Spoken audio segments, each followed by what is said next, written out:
किसानों की आय दोगुनी हुई। हम ये कहते हैं किसानों की आय आधी रह गई, किसान अधमरा हो गया। सोना बढ़ा, चांदी बढ़ी, जो गवर्नमेंट की चीज़ें हैं वो हमको सारी महंगी मिल रही। जो हमको बेचना पड़ रहा है, चाहे सब्जी हो चाहे गेहूं हो, वो माटी मोल बिक रहा है। तो किसान की आय कैसे दूनी हुई, ये तो हमको झूठ बताया जाए। जनता क्या, हम भी सोच रहे हैं कि हम लोग बहुत ही धोखा खा गए हैं। इस भाजपा को वोट देकर इतना हम लोग ठग गए हैं कि जो हम लोग जनता ने सोचा था उसके ठीक उल्टा हुआ। ये केवल राम के सहारे, ये केवल भगवान के सहारे अपने सिंहासन पर बैठे। सर्वे करें, इलेक्शन 2022 को सर्वे को लेकर क्या कहना चाहेंगे? जो राजनीति उत्तर प्रदेश में चल रही है, चुनाव आ रहा है, सभी पार्टियां गांव-गांव में चौपाल लगाए बैठे हैं, सर्वे कर रहे हैं कि हमारी सरकार आनी चाहिए। आप क्या लगते हैं, जब जिस हिसाब से सर्वे चल रहा है, गांव में लोग, नेता लोग वोट मांगने आ रहे हैं, इन सब चीज़ों को देखकर आप क्या मूड बनाए हैं कि क्या सही है क्या गलत है, हम किसको सपोर्ट करें किसको ना करें? सोचते तो होंगे कुछ भी, क्या सोचा होगा इस बार? भाई, पहले जनता ने ये सोचा था कि सरकार बदली है, कुछ पिछली सरकार से अच्छा करेगी। लेकिन जनता ने जैसा प्रयोग किया है तो जनता अब सोच रही है, जनता क्या, हम भी सोच रहे हैं कि हम लोग बहुत ही धोखा खा गए हैं। इस भाजपा को वोट देकर इतना हम लोग ठग गए हैं कि जो हम लोग जनता ने सोचा था उसके ठीक उल्टा हुआ। कहते हैं कि किसानों की आय दोगुनी हुई। हम ये कहते हैं किसानों की आय आधी रह गई, किसान अधमरा हो गया। कैसे अधमरा हुआ? जैसे कहते हैं कि हमने गेहूं दिया, हमने बिजली दी, हमने गैस दी।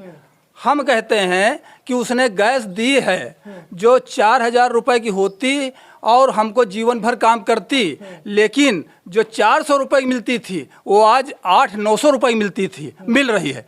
जो बिजली बिल 200 रुपये आता था आज 600 रुपये आता है। जो डीजल पेट्रोल हमको 60 रुपये में पिछले सरकार में मिलता था आज 100 रुपये मिल रहा है। जो ट्रैक्टर की जुताई हमको 300 रुपये पड़ती थी वो आज हमको 1,800 रुपये पड़ रही है।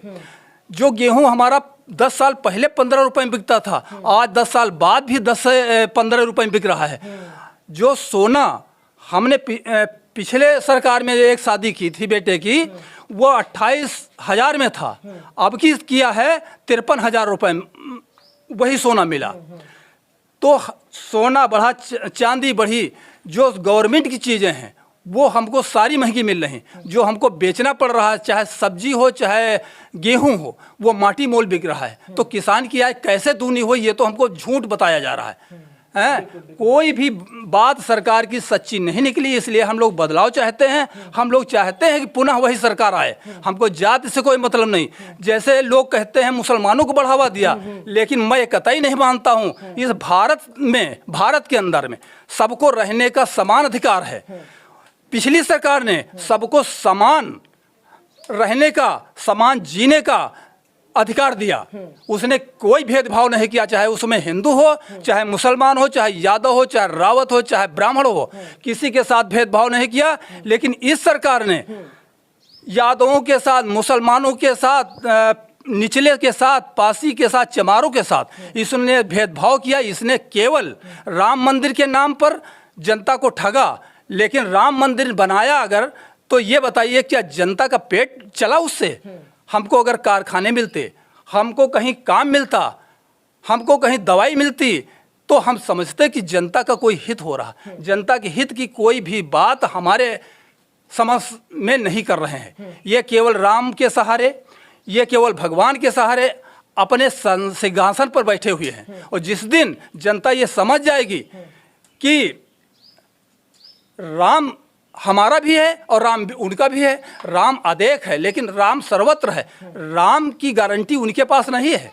राम की गारंटी तो राम ने सबकी गारंटी ले रखी है। तो ये उनका कहना है, गलत है कि हम राम मंदिर बनवाएंगे या हम ये करेंगे। ये तो धर्म के नाम पर, आड़ पर वो ऐसा कर रहे हैं, हम लोगों को ठग रहे हैं।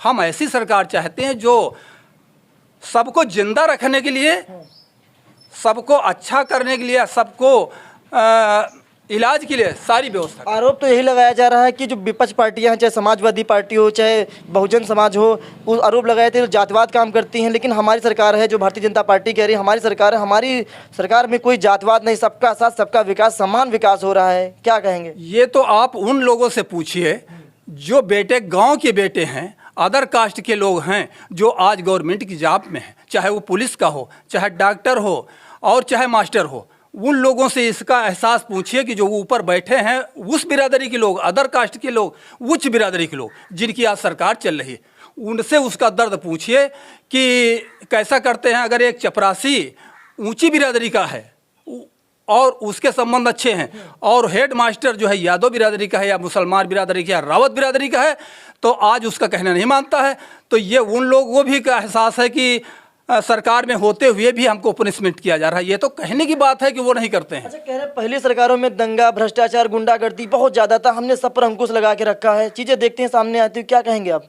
हम ये कहेंगे कि ये तो उनमें एक ये कला है प्रचार प्रसार करने की, कि क्या जो प्रचार वो कर लेते हैं वो प्रचार आम जनता नहीं कर पाती है। जैसे अभी गोरखपुर में आपने देखा कांड हुआ है, हम लोग चुपचाप बैठे हैं, कोई प्रचार नहीं। लेकिन अगर यही कांड अखिलेश सरकार में होता तो पूरे जो अदर कास्ट के लोग ऊपर वाले हैं सारे लोग, कि वो कांड हुआ था निठारी कांड, एक निठारी कांड हुआ, पूरी दुनिया प्रचारित हुआ।